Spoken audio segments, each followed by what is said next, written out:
अस्सलाम वालेकुम मार्का त्राय मसलन बेनज़ीर दे जेरे ही वीडियो च आप क्लियर करे सो उन मसले दा हल से सा एक दा है कि P4 जे सिम में ओ ना किवें पता लगसी ते आम सिम दा किवें पता लगसी। दूजी गाल है कि जेरे नाट सिम दा इशू है पहले तो सिम लिंक करवाया है वल वंदे हुन दफ्तर जो गिन है तो को 10 दी या 15 दी या 20 दी थी गन हाली भी तो आदा वो नाट सिम इशू करे ओ किवें मसला हल थी सी। तीजी गाल कि जिन्हें दा एक्टिव है या इनएक्टिव है तो पोर्टल ते शो थी ना पे कि थोड़ी पेमेंट आ चुकी है या थोड़ी मैसेज आ गए कि वंदे तुसा पेमेंट कटवा गिनो जेले तुसा पेमेंट डिवाइस अलग कटवाउण वेंदे वे तो ओ आदे हाली तुसा 10 दी या 15 दी वेट कर दिया हुआ है दा हूँ बंदा परेशान थी वेंदे कि मैं हुण बेनज़ीर इनकम सपोर्ट प्रोग्राम दे मैसेज दे यकीन करा या ई कासी कतर ले पोर्ट दे यकीन करा या बैंक तो जरा मैसेज है कि थोड़ी पेमेंट आगे वंदे कटवा के ना उन्दे उते यकीन करा या एजेंट ते यकीन करा जरा आदे के 10 दी या 15 दी बाद आवे दा उन्दे वास्ते भी ये बहुत बड़ा मसला बन वने ए त्रै मसले वीडियो जो हल करे सो तुसा चैनल को जरूर सब्सक्राइब करो जा बेल आइकन को प्रेस करो जा ताकि ऐसी तमाम वीडियोस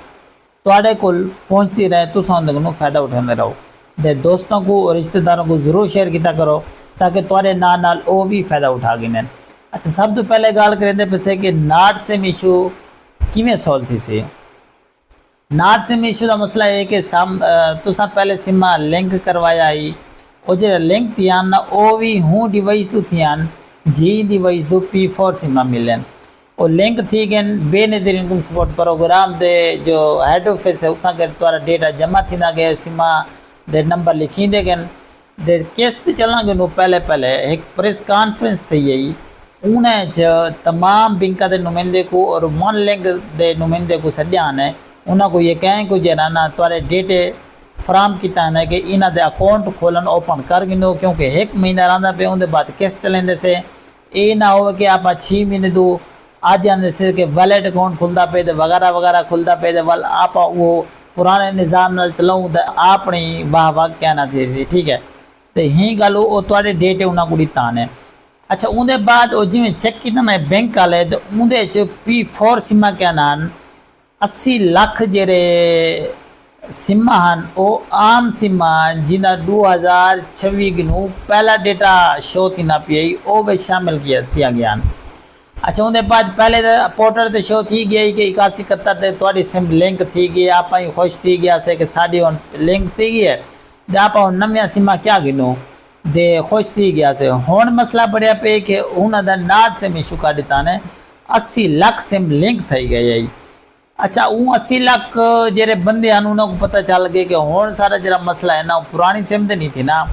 तो हुण आप नवी सिम वंदे घिन और नवी सिम वंदे घिन उन्होंने को 10 दी या 15 दी या 20 दी थी गन लेकिन हाल ही उन्होंने सिम एक्टिव नहीं थी नहीं पई ना बायोमेट्रिक का सिस्टम आंदा पे नाट सिम इशू हाल ही खड़े दिया इंटरफेस कट वेंदे तो उतना भी नाट सिम इशू है दा ओकी में हाल थी सी। मसला ये है कि वो जरा थोड़ा पहला डेटा है वो भी एग्री थी चुकी है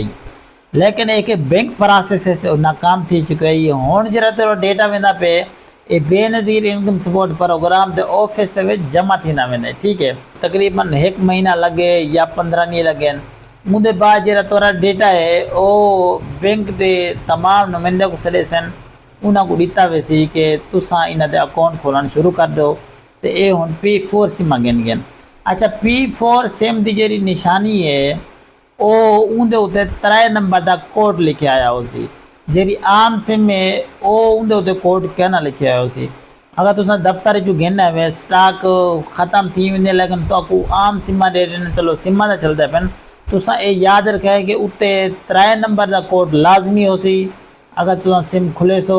तो वो देख दे गिनाए आम सिम ना गिनाए अगर आम सिम तुसा गिनना है तो वाल तो वो नाट सिम इशू जिंदगी भर रहे वैसी।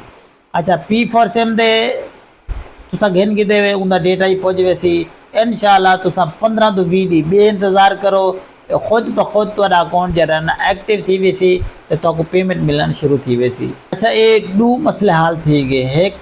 नाट सिम इशू वाला बिया P4 सिम वाला P4 सिम के उत्ते कोड तुसा दे गिनसो हुण आप मानते पैसे त्रीजे मसले दे तीजा मसला कहिड़ा है? तीजा मसला ये है कि अगर थोड़ा इनएक्टिव या एक्टिव है तो तक मैसेज भी आ गए जिसले तुम डिवाइस वाले को वेंदे वे ओ हजे भी तुम्हारी पेमेंट कहनी आई तुसा 15 ॾींहं या 20 ॾींहं सबर कर जाओ। इनका क्या मसला होंगे? अच्छा इनका मसला ये होंगे कि जिसले तो मैसेज आते ना बैंक की तरफ तो तुसा फौरन ना गे करो, तुसा सिर्फ एक हफ्ता वेट कर गे करो, क्योंकि एक ट्रांजेक्शन जिमें थी है ना पेमेंट तो सेंड की वेंदी है उनकी वेरीफिकेशन थी होंगी है PTA की तरफ। PTA उन आखसो भाई ये इदारा क्या है? पाकिस्तान टेलीकम्युनिकेशन अथॉरिटी को आते हैं PTA, एक पाकिस्तान का बहुत बड़ा इदारा है जेरा थोड़ा ट्रांजेक्शन करेंदे वे थोड़े अकाउंट की मैनेजमेंट वो सारी निगरानी करेंदे उनकी अप्रूवल करेंदे भी कोई फ्रॉड न थी वजे। अच्छा उनके अप्रूवल थींदे ही एक हफ्ता लग वेंदे, तुसां एक हफ्ते के बाद वल वंदे बेनज़ीर स्पॉट प्रोग्राम दे कई नुमाइंदे दू पेमेंट कटवा के तो करो ये इंदा प्रोसेस है वे। ठीक है दे अगर तुसां वेंदे वे जल्दी दे थोड़ी जी पेमेंट है अगर आई खड़ी होंगी है तो रिवर्स थी वेंदी है उको 15 तो 20 ॾींहं लग वेंदे। अगर नहीं आई खड़ी होंगी तो तो को ॾसा ॾींहं भी थोड़ी पेमेंट कहनी आई तुसां परेशान तो टेंशन ना किया करो कि जिमें तो को मैसेज आवे मुझे को एक हफ्ता बाद तुसां ये करो इंशाल्लाह तो को पेमेंट मिल वैसी। द मज़ीद इस वीडियो किते तुसां चैनल को ज़रूर सब्सक्राइब करे सो बेल आइकन को प्रेस करे सो ताकि ये समय इन्फॉर्मेशन तो को आसान तरीके नाल या आसान लफ्ज़ नाल मिलते रहे। बहुत बहुत शुक्रिया।